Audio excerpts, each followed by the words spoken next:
So now we'll discuss the sympathomimetic receptors.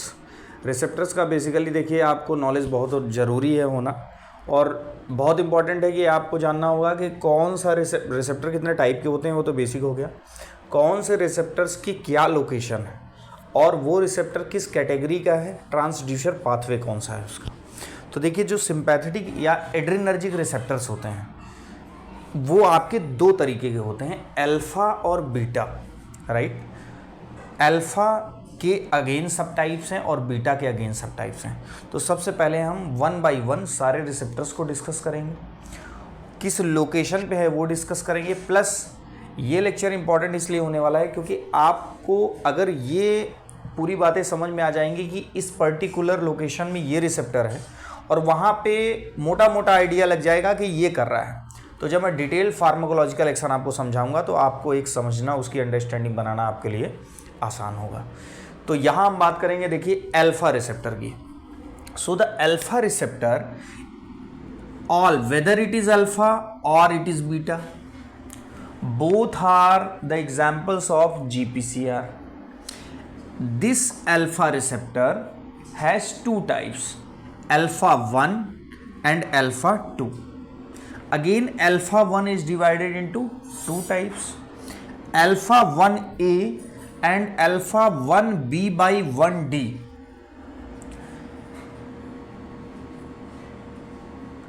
Alpha 1 transducing pathway is, because it is GPCR and have GQ protein, while the beta receptors are divided into beta 1, beta 2 and beta 3, they all have GS protein. तो ये एक तो combined बात हो गई। अब ये alpha 1 is GQ and alpha 2 is GI। GI means inhibitory, और GQ का मतलब आपको पता होना चाहिए कि IP3 diacyl, PIP2 IP3 diacyl glycerol और कैल्शियम वाला वो पाथवे, राइट। तो देखिए ओवरऑल ये पता चलता है, देखिए एक तो इसकी ये ट्रिक है मोटा, अगर आप अल्फ़ा बीटा की बात करें कि तो अल्फ़ा और बीटा, तो ए से आपका हो गया अल्फ़ा और बी से हो गया बीटा। ए बी, यहाँ लिखिए सी और यहाँ लिखिए डी, तो आपने क्या लिखा ABCD। एक जस्ट एक मोटी आइडिया क्या लगेगी, तो ए से अल्फ़ा बी से बीटा। अल्फ़ा क्या करेगा कॉन्स्ट्रिक्शन और बीटा क्या करेगा डायलेटेशन, राइट। तो ये बेसिकली स्मूथ मसल की हम बात कर रहे हैं, ब्लड वेसल्स की बात कर रहे हैं, वहाँ पे ये परफेक्टली सेट होगा। अल्फ़ा कॉन्स्ट्रिक्शन, ABCD, ए से कॉन्स्ट्रिक्शन बीटे डायलेटेशन। तो ये एक बात हो गई। अब हम नेक्स्ट देखेंगे कि अल्फ़ा 1 कहाँ पे है। तो अल्फ़ा 1A जो है that is in prostatic urethra. तो प्रोस्टैटिक यूरेथ्रा में बच्चों एक आपका जो यूरिनरी ब्लैडर होता है, राइट, आपका क्या जो होता है यूरिनरी ब्लैडर, उससे जो यूरिन की ट्यूब पास होती है उसके साइड में आपके ये क्या होते हैं इस तरह, प्रोस्टेट। और प्रोस्टैटिक यूरेथ्रा का मतलब है कि ये जो यूरिनरी ट्यूब ये पास हुई through the urinary bladder, from the urinary bladder in between the prostatic gland. अब ये वहाँ पर ये रिसेप्टर प्रेजेंट है अल्फ़ा 1A। तो वहाँ पर अगर प्रेजेंट है तो चूंकि अल्फ़ा कॉन्स्ट्रिक्शन कॉज करता है because it is GQ, IP3, DAG and calcium, तो ये इसको क्या करेगा कॉन्स्ट्रिक्शन करेगा, और कॉन्स्ट्रिक्शन करेगा तो चूंकि इसके यूरिनरी ब्लैडर से जो यूरिन की ट्यूब ये पास हो रही है यूरिनरी ब्लैडर से जो कनेक्टेड है, उसको जब कॉन्स्ट्रिक्ट करेगा तो क्या यूरिन फ्लो आसान होगा, नहीं होगा। इट मीन्स ये क्या कॉज करेंगे अल्फ़ा 1A, यहाँ पे इसको और कॉम्प्लिकेटेड सिचुएशन बनाएंगे। जैसा कि हमने पढ़ा था बिनाइन हाइपरट्रॉफी ऑफ प्रोस्टेट। तो बिनाइन हाइपरट्रॉफी ऑफ प्रोस्टेट में क्या होता है कि आपकी प्रोस्टेट ग्लैंड इनलार्ज होने की वजह से ये पैसेज और नैरो हो जाता है और यूरिन फ्लो में प्रॉब्लम होती है। तो अगर इन केस आप उस समय अल्फ़ा 1A एगोनिस्ट देने की बात करते हैं तो ये अगेन ये इसको कॉन्स्ट्रिक्शन करेंगे और कंडीशन और कॉम्प्लिकेटेड होगी। इसीलिए बिनाइन प्रोस्टेटिक हाइपरप्लेसिया में हम अल्फ़ा 1A ब्लॉकर्स यूज करते हैं ताकि इस ट्यूब को क्या किया जा सके, वाइड किया जा सके, ताकि यूरिन फ्लो आसान।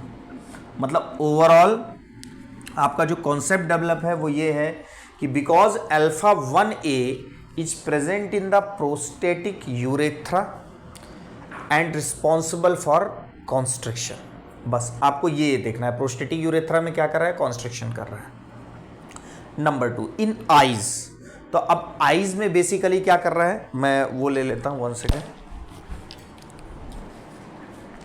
आइज में क्या कर रहा है ये, अब आइज में बेसिकली देखिए कि यहां पे आइज में क्या हो रहा है।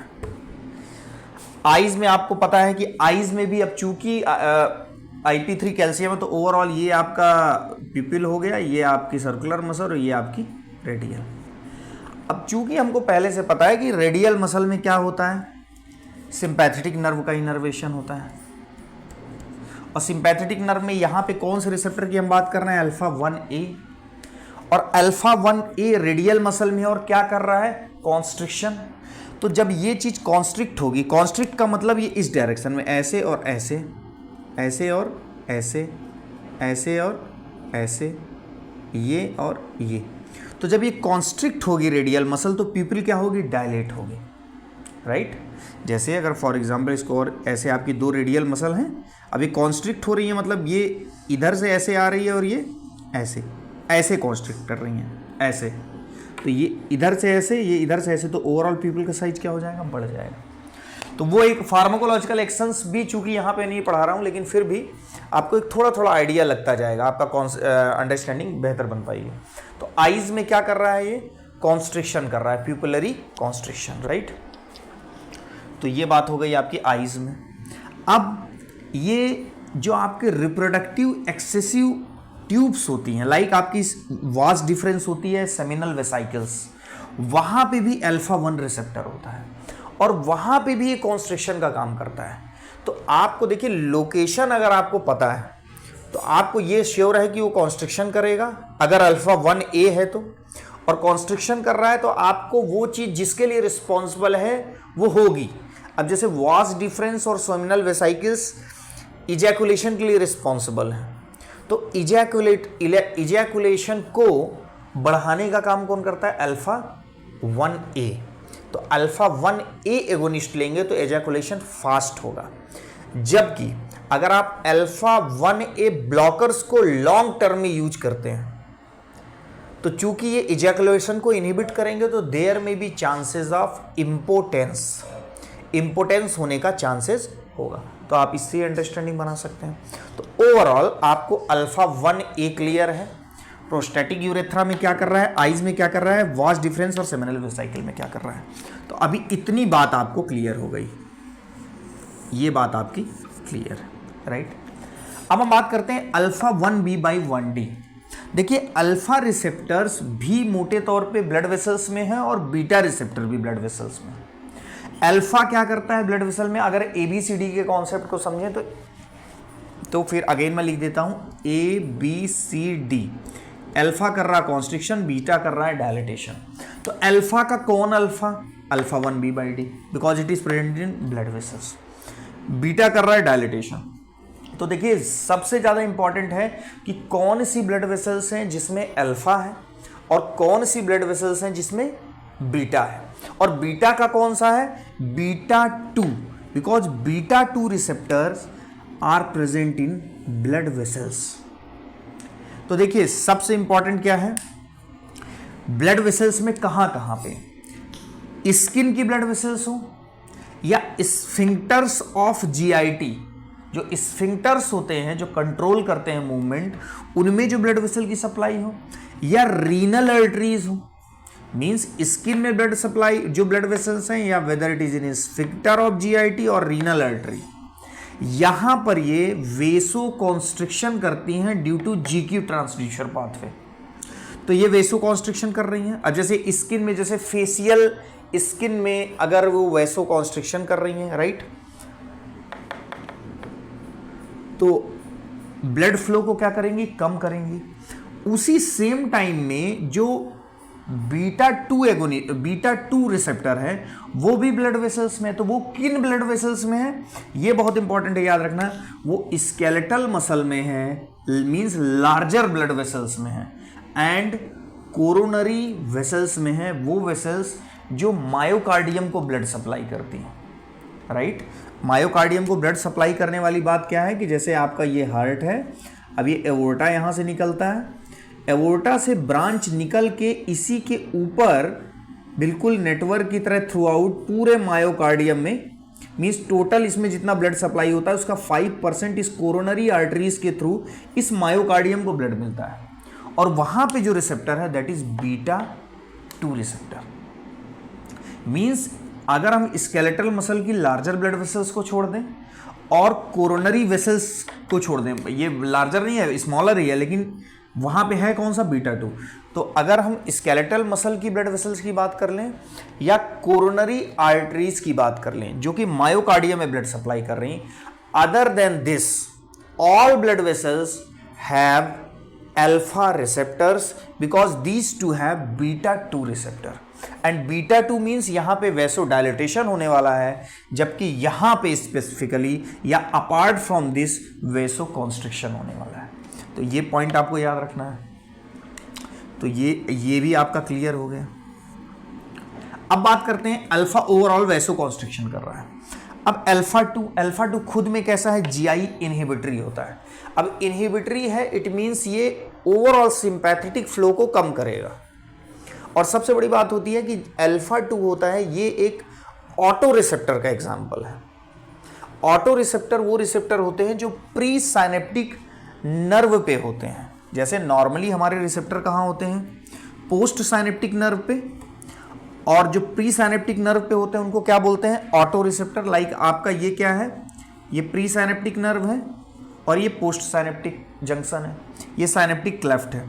तो अब यहाँ पे जो रिसेप्टर जो भी वेसाइकिल से स्टोर्ड, सपोज करिए सिंपैथेटिक नर्व है, तो जो नॉरएपिनेफ्रिन रिलीज होगा it will bind to these receptor present on the post synaptic junction and produce their pharmacological response. But because of alpha 2 is a autoreceptor and it is not present in the postsynaptic membrane, it will be present on the presynaptic axonal membrane, and because it is having GI protein, so this will inhibit the sympathetic flow, और sympathetic flow कम करेगा तो overall blood pressure को क्या करेगा, reduce करेगा। यही वजह होती है कि अल्फा 2 एगोनिस्ट लाइक क्लोनिडिन हम सिंपैथो एंटी हाइपरटेंसिव की तरह यूज करते हैं। है तो अल्फा 2 एड्रेनर्जिक रिसेप्टर, लेकिन चूंकि ये ऑटो रिसेप्टर है और ये उस फ्लो में it will work like a brake, वो उस आउटफ्लो में क्या करेगा, outflow mean sympathetic flow, brake की तरह काम करेगा, तो उस फ्लो को ओवरऑल क्या कर देगा, कम कर देगा, because it is auto receptor.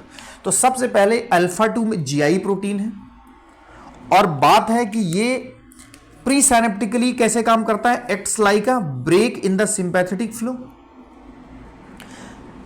और ये जो पोस्ट साइनेप्टिक इसकी एक्टिविटी है, it will be present on blood vessels and brain, it is not yet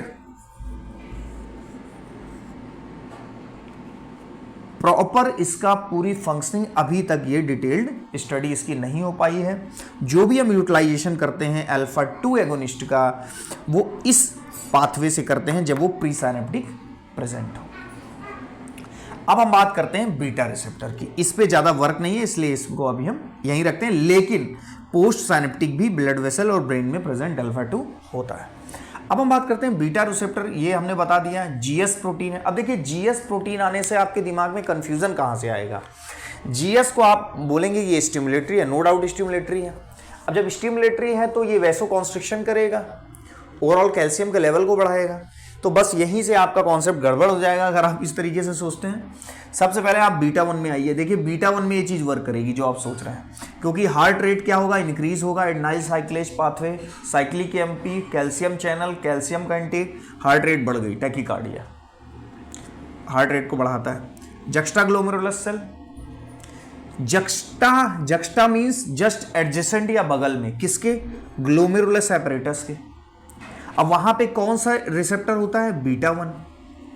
अब जब कभी बीटा 1 रिसेप्टर एक्टिवेट होगा, जब बीटा 1 रिसेप्टर एक्टिवेट होगा बीटा 1 एगोनिस्ट के through, because here is a beta 1 receptor JG cell में, तो वो क्या रिलीज कराएगा, रेनिन, और रेनिन से पूरा रास पाथवे एक्टिवेट होगा। अब रास पाथवे यहाँ की डिटेलिंग नहीं हम बताएंगे। तो रास में अल्टीमेटली एल्डोस्टेरॉन हार्मोन निकलता है जो कि ओवरऑल ब्लड प्रेशर को इन्हांस करता है। तो यहाँ पे क्या हो रहा है, ब्लड प्रेशर इन्हांस हो रहा है थ्रू द जेजी सेल्स। तो बीटा 1 रिसेप्टर हार्ट में है और JG cell of the kidney में है। अब बीटा 2 में देखिए बहुत इंपॉर्टेंट है बीटा 2 की लोकेशन। तो देखिए बीटा 2 स्मूथ मसल में चूंकि जीएस है तो आपको लगने वाला है कि कॉन्स्ट्रिक्शन करेगा, नहीं। इसमें जो पाथवे है वो बेसिकली आपका एडेनाइल साइक्लेज वाला ही है, साइक्लिक एमपी ही बनेगा। लेकिन ये साइक्लिक एमपी यहाँ पे कैल्शियम चैनल्स जो ओपन करता है उससे डोमिनेटिंग जो होगा इन स्मूथ मसल में वो बीटा 2 के थ्रू अगर हम बात करें तो वो होगा प्रोटीन काइनेज ए का एक्टिवेशन। और प्रोटीन काइनेज ए myosin light chain kinase enzyme को क्या कर देगा, फास्फोराइलेट। देखिए जब myosin light chain kinase active होता है तब वो मायोसिन लाइट चेन को मायोसिन लाइट फास्फोराइलेट कर देता है। मींस इसको इस तरीके से समझते हैं, ये बहुत इंपॉर्टेंट है जी, सबके लिए एप्लीकेबल है, इसके लिए इसीलिए मैं इसको थोड़ा सा हाईलाइट करना चाहता हूं। अब यहां पे ये जो भी स्मूथ मसल में हम रिलैक्सेशन की बात करेंगे बीटा 2 के थ्रू, तो ये कैसे थ्योरी पलट गई कि हम कॉन्स्टेंट जीएस से रिलैक्सेशन की बात कर रहे हैं, उसको मैं हाईलाइट कर रहा हूं। देखिए आपका बीटा 2 रिसेप्टर है, ये जीएस प्रोटीन है, राइट। अब ये क्या कर रहा है, एडेनाइल साइक्लेज को एक्टिवेट कर रहा है, साइक्लिक एएमपी के फॉर्मेशन को बढ़ा रहा है। यहां से हम कोरिलेट करते थे कि कैल्शियम चैनल क्या हुए, ओपन हुए। लेकिन यहां पे जो साइक्लिक एएमपी होगा वो कैल्शियम चैनल तो ओपन होगा लेकिन साथ में जो प्रोटीन काइनेज ए का एक्टिवेशन है, क्योंकि हमने पढ़ाया है जीपीसीआर में जब कि एडेनाइल साइक्लेज जीएस पाथवे के थ्रू प्रोटीन काइनेज ए को एक तरफ एक्टिवेट करता है और दूसरी तरफ कैल्शियम चैनल को ओपन करता है। तो जो प्रोटीन काइनेज ए डिपेंडेंट मैकेनिज्म है इन स्मूथ मसल्स में, जीआईटी, ब्रोंकस, ब्लैडर या यूटरस, वहां पे प्रोटीन काइनेज ए की एक्टिविटी डोमिनेट करेगी। और प्रोटीन काइनेज वहां पे मायोसिन लाइट चेन का जो फास्फोराइलेशन करता है, कौन करता है मायोसिन लाइट चेन का phosphorylation, myosin light chain kinase. और ये अल्टीमेटली क्या होता है, कॉन्ट्रैक्शन। मींस नॉर्मल जो मैकेनिज्म है, protein kinase A is responsible for activating myosin light chain kinase. और मायोसिन लाइट चेन का, जब मायोसिन लाइट चेन में फास्फोराइलेशन, मींस जब ये एमएलसी फास्फोराइलेटेड हो जाती है, उसको करता कौन है, एमएलसी के, मायोसिन लाइट चेन काइनेज। तो ये एमएलसी के जब करेगा इसको फास्फोराइलेटेड, तो हमेशा रिजल्ट जो मिलेगा वो मिलेगा कॉन्ट्रैक्शन। लेकिन अब हो क्या रहा है, बीटा 2 बार बार स्टिमुलेट करेगा किसको, पीके को। और पीके क्या करेगा कि ये मायोसिन लाइट चेन काइनेज को इनहिबिट कर देगा। क्या कर देगा, इनहिबिट करेगा। और इनहिबिट कैसे करता है, इसको फास्फोराइलेट कर देता है वो। देखिए कुछ प्रोटीन्स फास्फोराइलेशन से एक्टिव हो जाती हैं और कुछ प्रोटीन्स फास्फोराइलेशन से इनएक्टिव हो जाती हैं। तो एक दोनों एग्जांपल है, जब एमएलसी को फास्फोराइलेट कर रहे हैं तो वो एक्टिव होकर कॉन्ट्रैक्शन कर रही है, लेकिन जो एंजाइम इसको फास्फोराइलेटेड कर रहा है, अगर उसको हम फास्फोराइलेटेड कर दे रहे हैं उस एंजाइम को, means myosin light chain kinase को, तो वो इनहिबिट हो जा रहा है। Means protein kinase A phosphorylates the myosin light chain kinase enzyme so that the phosphorylation of myosin light chain will not be occur and there will not be contraction, resulting in what, resulting in relaxation.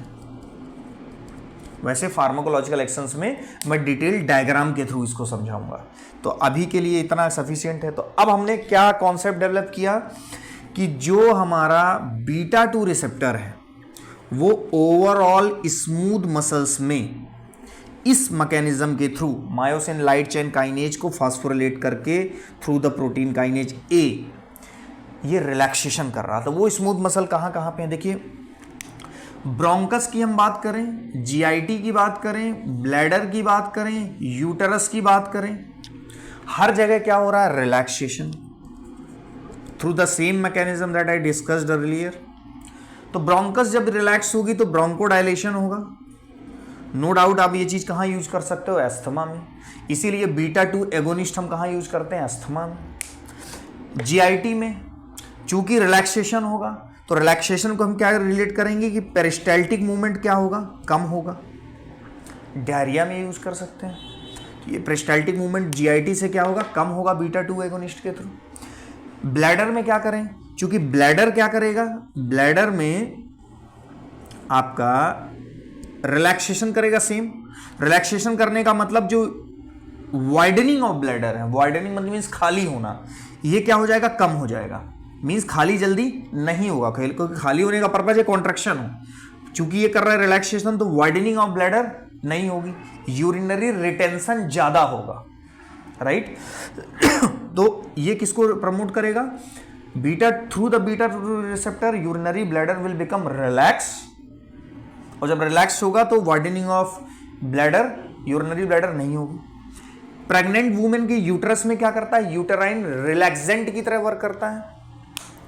Means uterus को relax करेगा, जो delivery होगी उसको prolong करेगा, जल्दी नहीं होने देगा। तो एक तो ये आप इससे आराम से, क्योंकि आपको ये लर्न ही करना पड़ेगा, बेसिक कॉन्सेप्ट मैं आपको बता दिया। अब लीवर में आइए, देखिए लीवर की जो हेपेटोसाइट्स होगी, लीवर की जो हेपेटोसाइट्स होगी वहां पे ये ओवरऑल जो भी एक्टिविटी करे, और जो भी मैं क्या करेगा वो भी मैं बताऊंगा, वो ग्लूकोज के लेवल को ब्लड में रेज करेगा। ग्लूकोज के लेवल को कहां पे रेज करेगा, ब्लड में। कौन, बीटा 2 एगोनिस्ट हेपेटोसाइट्स। लीवर में क्या फंक्शन होता है, लीवर में बीटा 2 रिसेप्टर है, और ओवरऑल ये रिसेप्टर क्या करेगा, ग्लाइकोजिनोलाइसिस एंड ग्लूकोनियोजेनेसिस,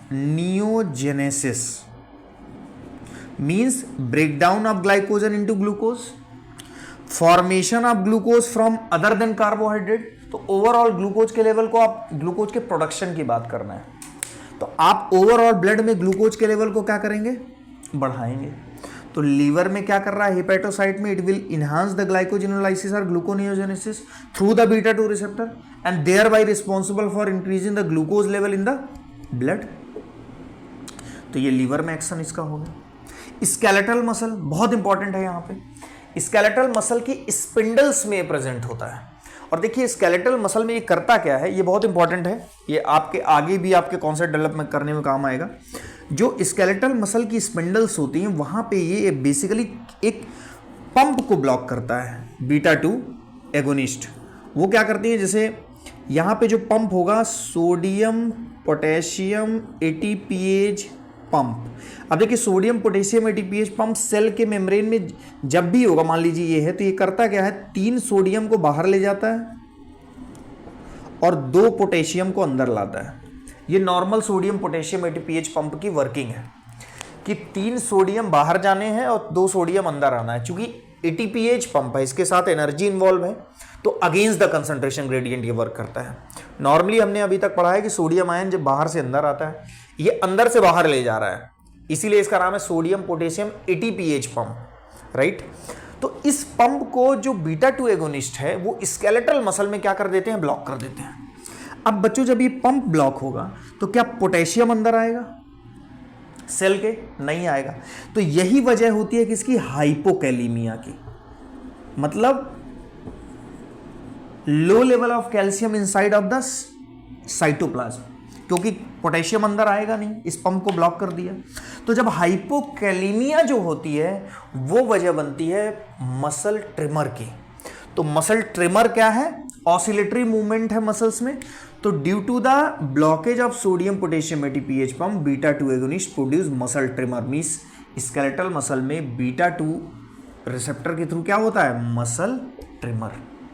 ये बहुत इंपॉर्टेंट है। ब्लड वेसल, ब्लड वेसल में चूंकि बीटा 2 क्या करता है, एबीसीडी का कॉन्सेप्ट है, ए से अल्फा से कॉन्स्ट्रिक्शन, बी से डायलेटेशन। तो ये क्या कर रहा है, डायलेटेशन कर रहा है। डायलेटेशन मींस स्केलेटल मसल की ब्लड वेसल डायलेट होगी। कोरोनरी वेसल्स में, मायोकार्डियम में जो ब्लड सप्लाई कर रही है वो भी डायलेट होगी, राइट। तो ये आपका ब्लड वेसल्स में एक्शन हो गया।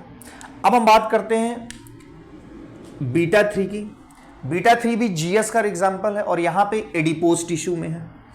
एडिपोज टिश्यू में फैटी एसिड को फैट को ब्रेक डाउन कराता है in the fatty acid and glycerol, और जब फैटी एसिड और ग्लिसरॉल में ब्रेक कराता है तो जो भी other than carbohydrate substance like fatty acid और प्रोटीन, जितना ज़्यादा ये ब्रेक डाउन होंगे उनसे भी क्या बनेगा, ग्लूकोज।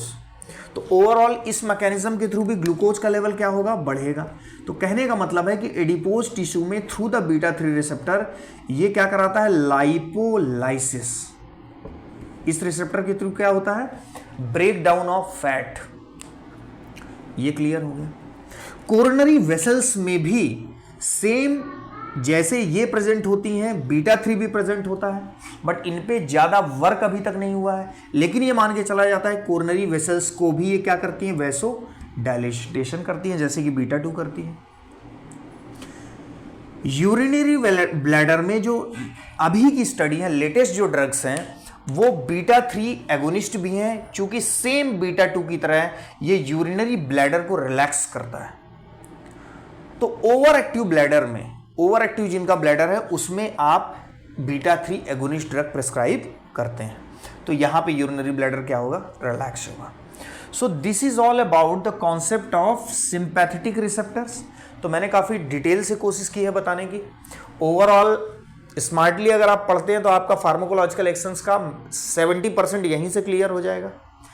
रिमेनिंग वीडियो सेशन में हम बात करेंगे step by step with detailed and clear diagram कि हाउ डज इट डिक्रीजेज और increases the prostatic urethra constriction.